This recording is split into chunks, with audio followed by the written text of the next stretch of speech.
falar sobre ciência. Nós vamos conversar com um membro da Sociedade Portuguesa de Neurociência, Dr. Fabiano de Abreu. Ele vai falar sobre as suas descobertas e vai conversar com a gente direto de Portugal.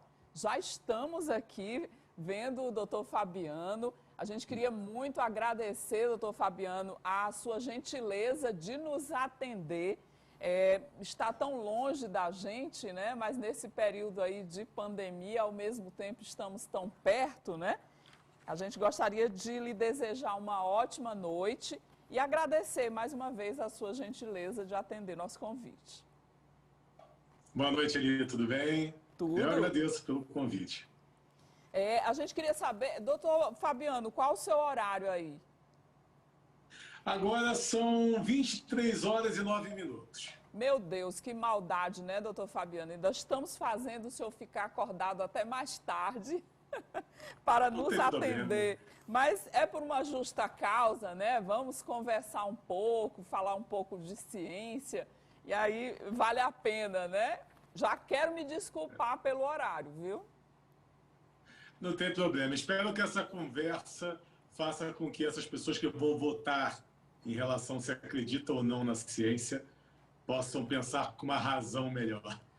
Quem teria um voto já definido pode ser que mude de ideia, né? Depois aqui das nossas explanações, da nossa conversa, não é, doutor Fabiano? Eu queria saber, para a gente começar, doutor Fabiano, eu queria já falar um pouco da sua experiência pessoal como cientista nesse período de pandemia. A gente está vivendo um momento muito difícil, de muito descrédito, em que há o negacionismo em relação ao trabalho dos cientistas e, ao mesmo tempo, praticamente a humanidade está dependendo do trabalho dos cientistas. É um contrassenso, na realidade. Como é que o senhor está vivendo essa pandemia no meio de tudo isso? Na realidade, não acreditar na ciência não faz muito sentido, porque é o que há. Se você tirar a ciência, o que teria a razão, né? Então, a ciência ela parte do princípio da prova, do experimento. Ou seja, não tem por que negar a ciência, não existe isso, né? Então, esse negacionismo ele está muito relacionado ao momento que a gente está vivendo. Eu acabei de escrever um artigo científico sobre negacionismo e ele vai ser apresentado sobre o artigo numa coluna que está inaugurando agora minha, no Mega Curioso, aquele portal que é bastante conhecido. Né? E eu vou falar sobre essa questão do negacionismo, porque, na realidade, o negacionismo, hoje, muitos julgam os negacionistas como pessoas que não têm conhecimento, e eu não julgo dessa maneira, até porque eu não julgo. Eu sou uma pessoa que procuro saber o motivo do comportamento daquela outra pessoa, de um grupo de pessoas. Na verdade, o negacionismo ele é um medo instalado, faz parte do instinto de sobrevivência. A gente está vivendo um momento em que a nossa amígdala, que é uma região cerebral onde ficam as memórias negativas e do medo, ela está constantemente acionada. E você não está liberando a dopamina, que é o hormônio neurotransmissor da recompensa, das conquistas. E essa falta de prazer faz com que as pessoas neguem para que se sintam dentro de uma razão e essa razão satisfaça emocionalmente. É como se fosse um instinto de defesa do indivíduo? Exatamente, exatamente. Porque não adianta a pessoa dizer que não teme a doença e não teme o fator econômico, porque sim teme, nem que esteja lá no inconsciente. Qualquer doença faz com que nosso organismo reaja. E essa ansiedade instalada, devido a todas as circunstâncias, vai fazer com que você busque nessa região do cérebro onde ficam as memórias negativas, né, a lembrança da memória negativa para que você possa sobreviver. E isso te coloca numa atmosfera negativa. Aí, veja bem, negacionismo vem de negação, entende? Então, assim, relacionado às memórias negativas. No momento em que eu uso do negacionismo, que eu nego aquela situação, eu estou me protegendo, eu estou me blindando de ter esses sentimentos ruins, ao mesmo tempo de sentir ansiedade por conta disso, eu estou só me protegendo, me blindando de não ficar mal, de não ter uma possível depressão com essa realidade muito dura? É uma reação que o seu organismo tem e também essa necessidade do prazer. Porque quando você nega, você acredita ter razão, e acreditar ter razão te dá prazer. Entende? Essa é a questão. Ah, aquilo ali, aquilo que ele falou é mentira, olha, eu li em tal lugar, eu ouvi que alguém disse no YouTube ou na mídia social que é assim, assim. Aí aquela sensação de razão te dá um prazer. Prazer esse que você não está tendo no seu cotidiano. Mas, doutor Fabiano, também a impressão que a gente tem é que esse excesso de informação negativa, que o mundo está sendo bombardeado, ele traz realmente um sentimento muito ruim para as pessoas. E quem já tem uma tendência a uma depressão, ou quem já é um pouco pessimista, eu não sou especialista no assunto aqui, mas acho que a impressão que a gente tem é que ele piora bem, né? Com esse excesso, esse bombardeio de notícias ruins. Exatamente, até porque a gente vive um momento tecnológico, vamos colocar dessa maneira, em que a maioria das pessoas elas estão com disfunções nos seus mensageiros que controlam tudo isso no nosso organismo. Então, isso hoje em dia já é natural. E um dos motivos é a própria internet que está ocasionando. Então, a gente vive num momento em que a maioria das pessoas já se encontram numa confusão no organismo, nos nossos mensageiros químicos. É muito bom explicar isso, porque quando um neurônio para outro neurônio, você tem a sinapse. Isso aqui passa a informação, a mensagem entre um neurônio e outro. E quando não funciona bem, e você não passa a mensagem de acordo, você começa a ter os sentimentos de tristeza. Você começa a ter todos esses sentimentos que não te fazem bem. Na realidade, o bem-estar, não é, doutor, é o nosso combustível diário, né, para a gente levantar da cama a cada dia, para a gente exercer as nossas funções. E com essa carga negativa o tempo todo em cima da gente, é um pouco mais difícil, né, você ter essa sensação de bem-estar. Exatamente. Imagina que a sensação de bem-estar seja, por exemplo, você jogar essa xícara aqui de água num lugar. Vamos dizer que você precisa encher o outro copo com essa água que está aqui dentro, por exemplo. Certo. E o que é essa sensação de bem-estar? É justamente isso. É a dopamina que a gente chama. Muita gente não entende o que é a dopamina. A dopamina é quando você faz algo que se sente bem, é como se você jogasse essa água em outro componente aqui embaixo. E aí você encheu esse outro componente que se chama satisfação.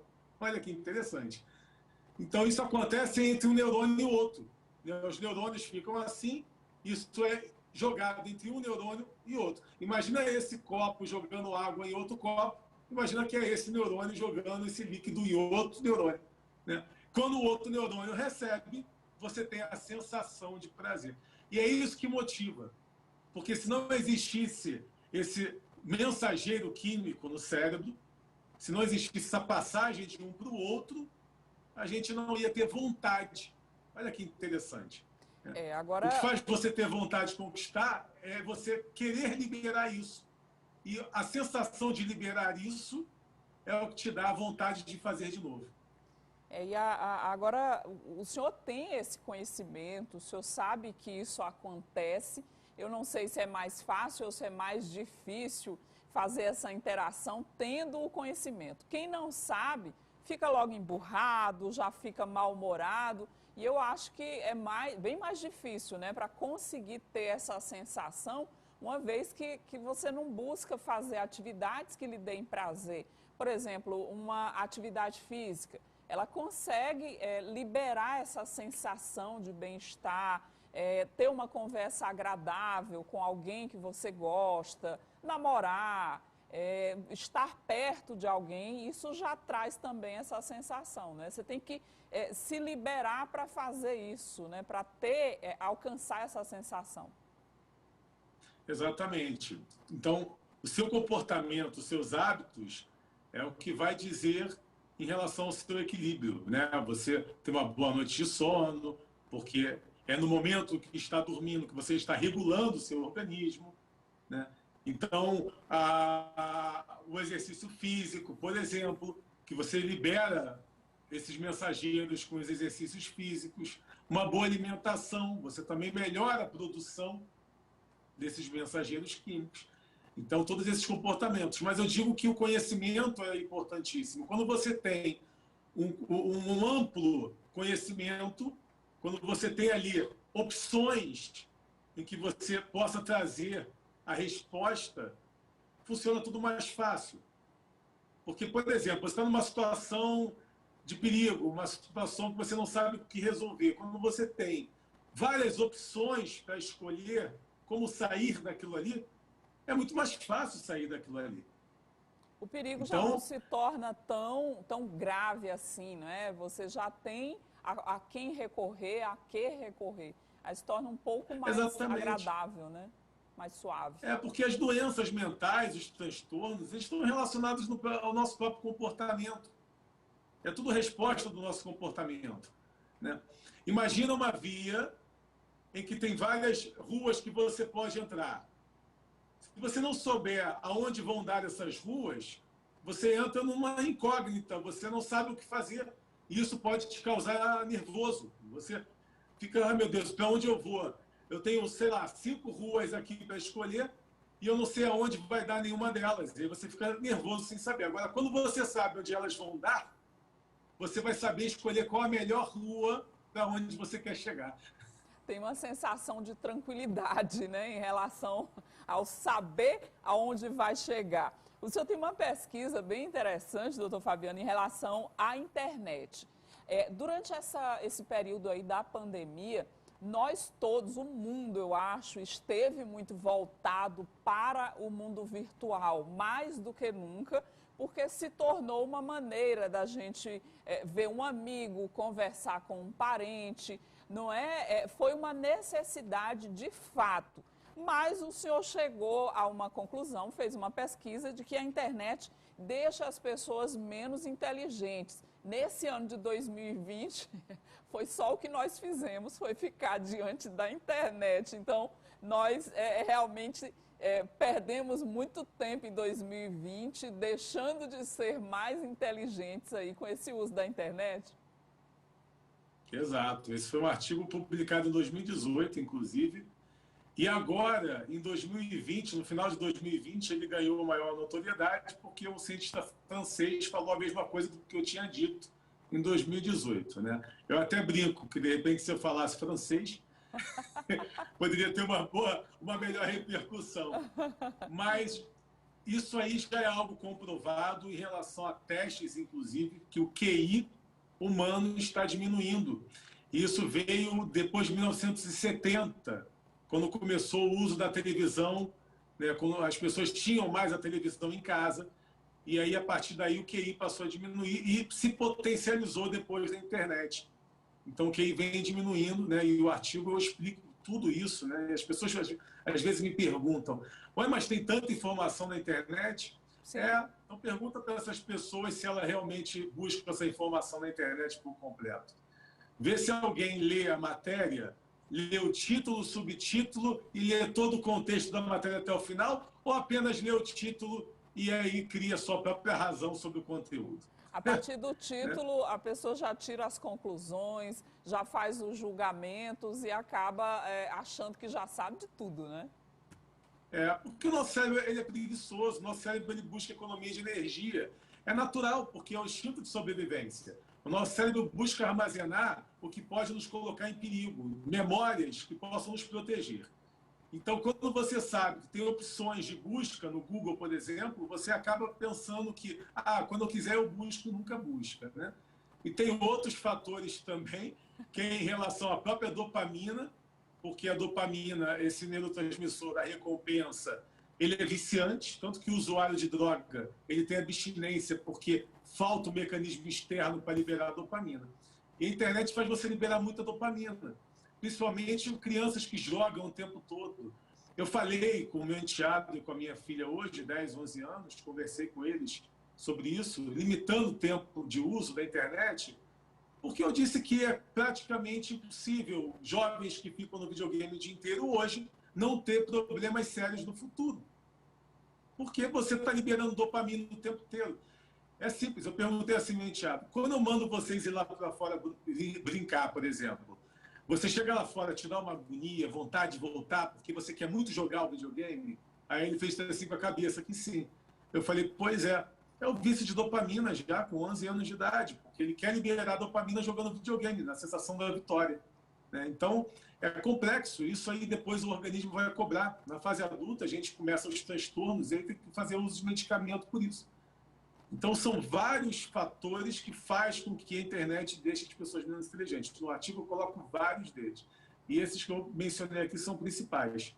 O que o senhor acabou de falar, doutor Fabiano, em relação ao comportamento das crianças, eu tenho certeza que deixou muitos pais assim, extremamente preocupados, porque o celular, aquele joguinho que você entrega ali na mão da criança naquele momento, é como se fosse um anestésico para o pai quer fazer uma outra atividade e aí ele ocupa a criança com aquele celular ali para que ela fique aquele momento ali quietinha, não atrapalhe as outras atividades da casa.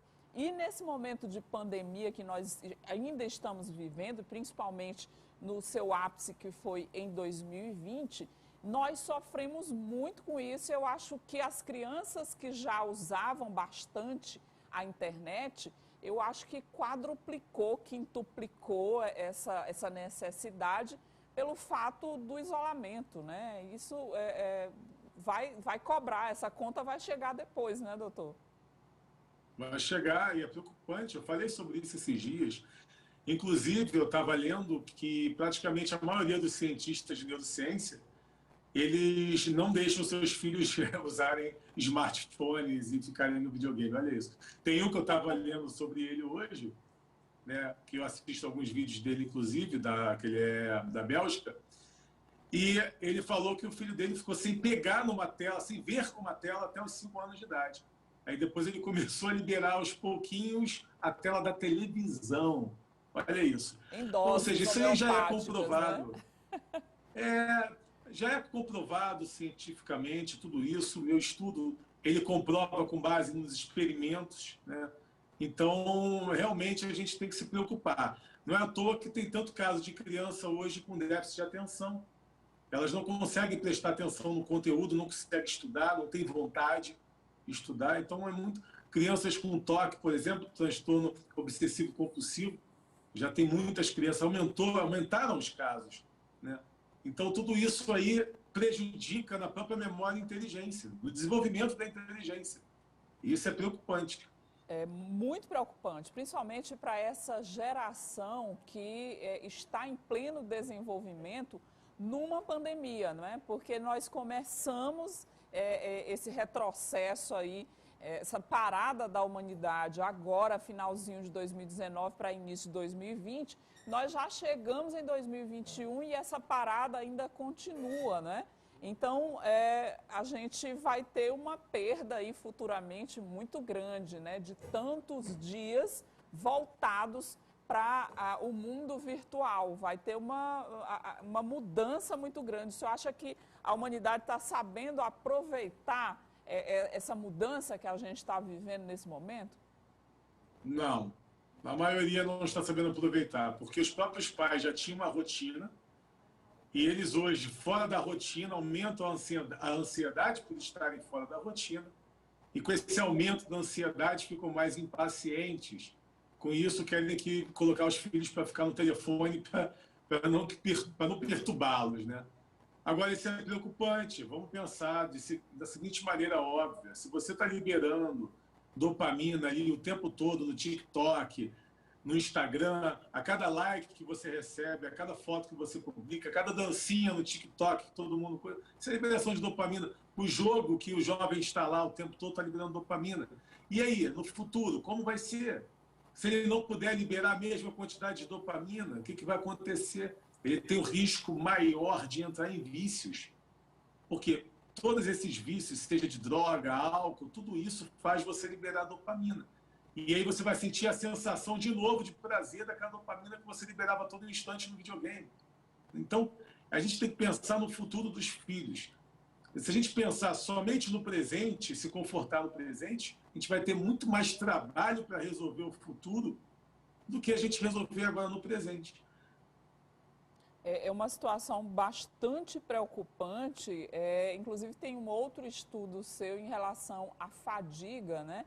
Que ele tem uma relação muito próxima, muito íntima com a ansiedade, que traduz um pouco de tudo isso que o senhor falou em relação às crianças, à futura geração, né?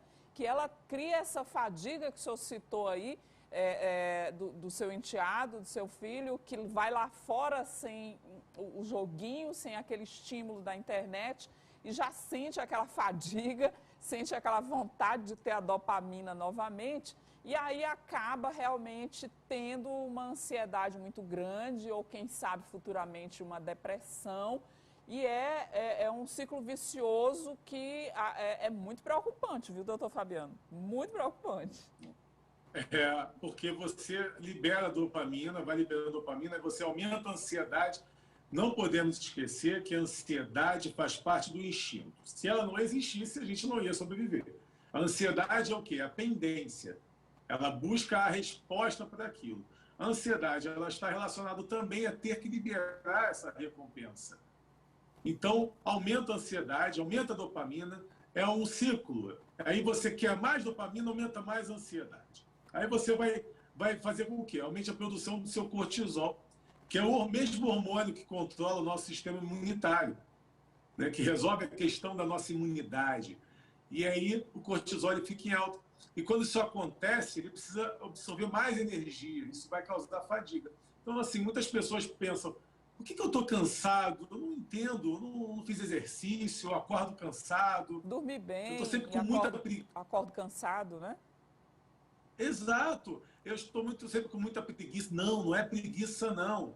Isso é fadiga. Preguiça é quando você está ali, tem que fazer, que pouco eu faço. É fadiga mesmo. É vontade, você não tem vontade, não tem força de fazer aquilo ali. Você está cansado, né? E essa fadiga está relacionada à ansiedade e à liberação de dopamina. Eu acho engraçado que quando teve a venda do iPhone 12, por exemplo, falou que bateu o recorde de vendas iPhone 12. Aí eu pensei assim de imediato, em plena pandemia, ansiedade ativada ali, constante, todo mundo precisando de dopamina, vamos comprar o iPhone 12 para liberar dopamina. Eu acho que a Apple usou uma boa época para vender o telefone dela. São as estratégias de marketing, né, que as grandes empresas também estudam, né, doutor Fabiano, para aproveitar a ocasião. Se vamos satisfazer um desejo com uma compra, né, com um objeto do sonho, do consumo, a hora é essa, né, que está assim no auge da ansiedade. Tem um documentário no Netflix que o próprio Facebook, a mídia social, assume que usa neurocientistas para que possa liberar mais dopamina das pessoas que estão lá. Ou seja, eles estão causando um vício. Inclusive, tiveram demissões em empresas de mídia social de pessoas que não aceitavam isso, preocupadas com o futuro da humanidade, né? Então, eu, por exemplo, se alguém quiser me contratar para poder utilizar de artifícios para que possa viciar as pessoas e atrapalhar a humanidade, eu prefiro não fazer. Não faz sentido isso, né? Não adianta eu prejudicar o terreno dos meus filhos e dos meus netos. Não faz sentido. É uma arma muito perigosa, né? E aparentemente inofensiva, que é o pior. Mas já tem países controlando. A própria China está controlando isso. A China só permite 2 horas por dia de telefone, só para ter uma ideia. Então já tem países, o próprio governo já está preocupado em limitando o uso da internet, principalmente das crianças. A formação cerebral, você forma o seu cérebro com os 24 anos de idade, olha isso. É engraçado que muitos jovens pensam ter razão, ser dono do mundo, onde na realidade você só forma o teu lobo pré-frontal do cérebro, que é a parte da razão, com 24 anos de idade. Então um jovem de 18, 19 ainda nem formou o seu cérebro inteiro. né? E nessa formação é crucial o desenvolvimento. Ele está em processo de desenvolvimento ainda, né? Olha uma coisa interessante aqui. Vamos pensar com raciocínio lógico. Se nós chegamos até aqui, se em toda a história da humanidade, desde a era primata até hoje, se estamos vivendo o melhor momento em tempo de vida, e sem o uso de tecnologia, por que daqui por diante a gente vai melhorar ainda mais com a tecnologia? E se já parou para pensar se a gente for regredir ao invés de melhorar? É bem complicado, viu, doutor Fabiano? O senhor tem, inclusive, uma pesquisa falando sobre a questão do QI. Eu achei interessante alguns aspectos de que essa inteligência, esse tipo de inteligência, que é um desenvolvimento de amplas regiões de interferência intelectual, que é a capacidade do indivíduo, de forma perfeita, de ter uma inteligência global. Então, assim, pelo seu estudo, quem tem um QI muito alto, ele não é super inteligente, é isso, doutor Fabiano? Depende. Você pode ter o QI alto e ter nuances que prejudicam na sua cognição. Por exemplo? Eu vou citar um exemplo. Teve um jornal grande, não vou citar o nome, que publicou que aquela ativista Greta, ela é muito inteligente, porque ela tem Asperger. Foi um erro muito grande essa reportagem.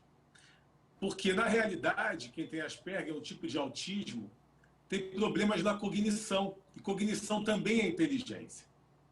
Ou seja, se a pessoa tiver um QI alto, que é a lógica, o raciocínio lógico, e tiver problemas em relação à cognição também é uma inteligência. Cognição, por exemplo, para as pessoas entenderem, é você ter uma percepção. Quando a pessoa fala com você, você sabe que está mentindo ou não, aquilo já é cognição. A expressão facial, os gestos, a percepção em relação ao mundo, a experiência de vida, inclusive, faz com que você aprimore a sua cognição. Então, cognição é isso, é inteligência mais global em relação à lógica, ou seja, tipos de inteligência também. Então, se você tem um QI alto e não tem nenhum problema que interfira na sua cognição, você tem uma inteligência plena. Mas aí vai além disso, inclusive.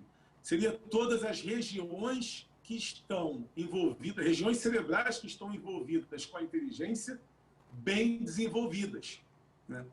E esse estudo que eu fiz não é só baseado em experimentos, na ciência em si, mas também em entrevistas, né? Eu, por exemplo, sou membro da Mensa, que é uma associação de pessoas superdotadas, pessoas de alto QI, né? E eu converso com muitas pessoas de dentro da Mensa e também de outros grupos também que eu participo de pessoas superdotadas. Então, por exemplo, eu observava coisas do tipo discussão na mídia social e a pessoa, uma pessoa de alto QI discutindo com a outra de alto QI. E eu pensava, mas será que ele falando aquilo para aquela outra pessoa, ele não percebe que vai ter uma resposta negativa sobre aquilo no futuro? Isso é inteligência também. Saber as consequências dos atos é inteligência. E aí eu sentia um lado narcísico em um, né? O outro achando que era melhor do que o outro. Eu pensei, isso, tem alguma coisa errada nisso aí. Foi daí que eu baseei meus estudos. Eu pensei, não, como é que uma pessoa pode ser inteligente e se achar melhor que as outras? Não faz sentido. Porque o inteligente, ele é curioso. E ele tende a ser humilde. Por quê? Ele sabe que ser humilde, ele conquista muito mais com a humildade do que não sendo humilde. Então, e ele está sempre querendo aprender também, né? Exato. Essa vontade de aprender faz com que você seja humilde, porque você passa a escutar. Quando você passa a escutar, você passa a ser mais humilde, né? Então, aquilo ali estava errado. Pô, pessoas de alto QI discutindo na internet, pessoas de alto QI perdendo tempo na internet, ao invés de estar ali pesquisando ou buscando coisas que possam agregar mais no conhecimento, né? E aí eu comecei a fazer entrevistas, experimentos, pesquisas, para chegar a essa conclusão. E aí, quando você chega a uma conclusão de um estudo, você envia para o comitê científico, né? O comitê científico, dentro de uma revista científica, são doutores, são cientistas que estão lá, que vão analisar, vão protocolar assinando, aprovando o seu conteúdo para que ele seja publicado. Essa sua pesquisa, ela relata que pode-se ser super inteligente, super dotado, mas só em alguns aspectos e não em outros. E quem tem essa inteligência global é que tem um QI diferenciado, é mais ou menos isso, doutor Fabiano? Na realidade, mais ou menos. A pessoa com QI alto, e que tem todas as regiões cerebrais bem desenvolvidas, todas essas que eu conversei, que eu analisei baseado na personalidade, nos testes, etc., elas são bem-sucedidas profissionalmente. E, inclusive, elas são mais humildes, elas não se sentem superiores, elas buscam o tempo todo se aprimorar, se desenvolver, progredir, né? Então, tem personalidades muito similares.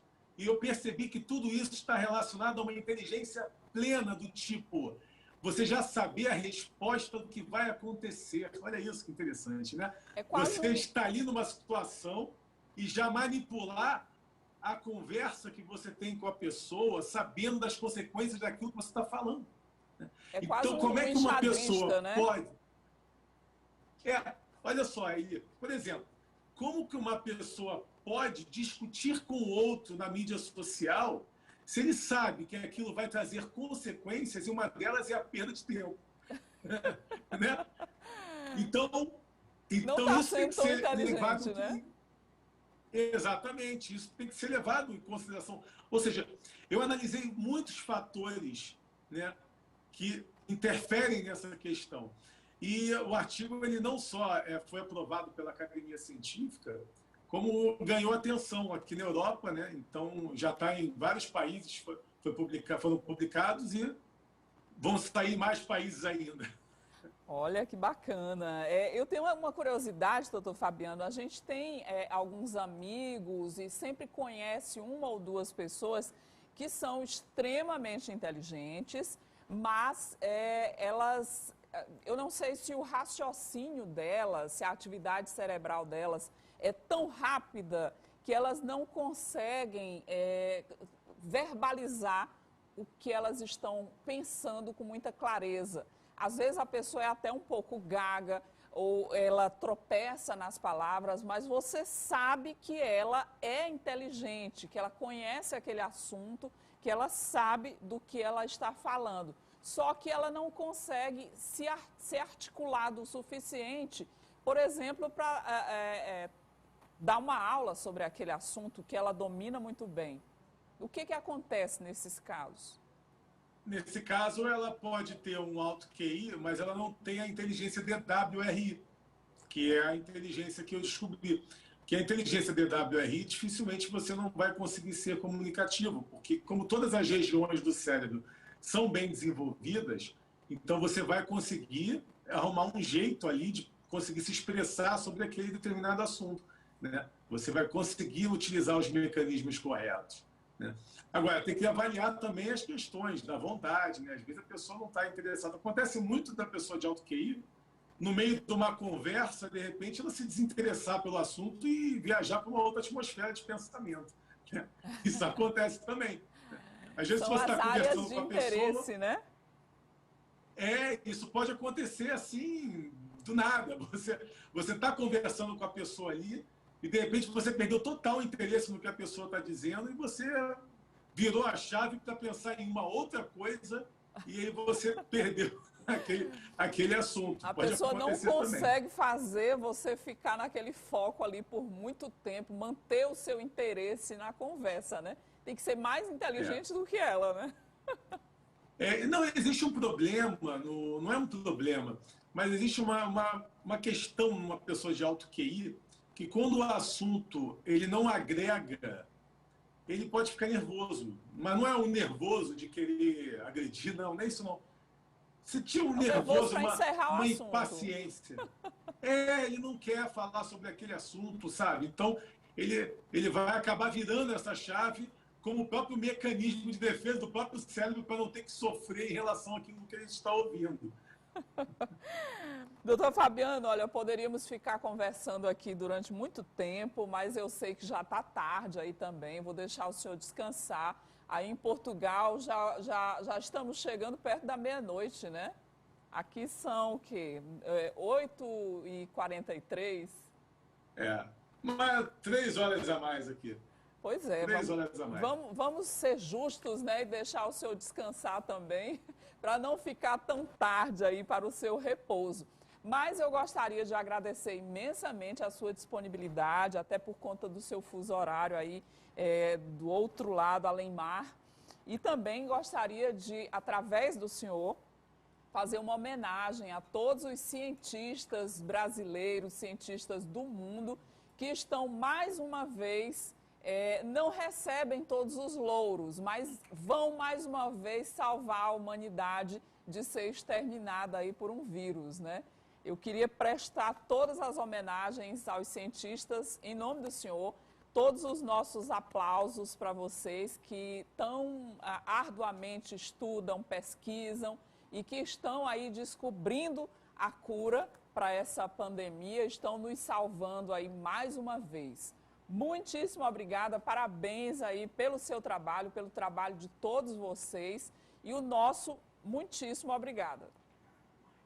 Eu agradeço e aproveito para dizer que eu recentemente abri um centro de pesquisas justamente pensando nesses cientistas, seja novos cientistas ou cientistas antigos, para que possam ter a possibilidade aí de publicarem seus artigos, desenvolverem melhor a ciência, porque o objetivo é propagar o nome dos cientistas brasileiros no mundo, né? Porque eu tenho essa ligação internacional na ciência e meu objetivo é colocar o nome do Brasil também no exterior e também tenho como objetivo o jornalismo científico, melhorar o jornalismo brasileiro em relação às informações de ciência. O senhor também é jornalista, né, doutor Fabiano?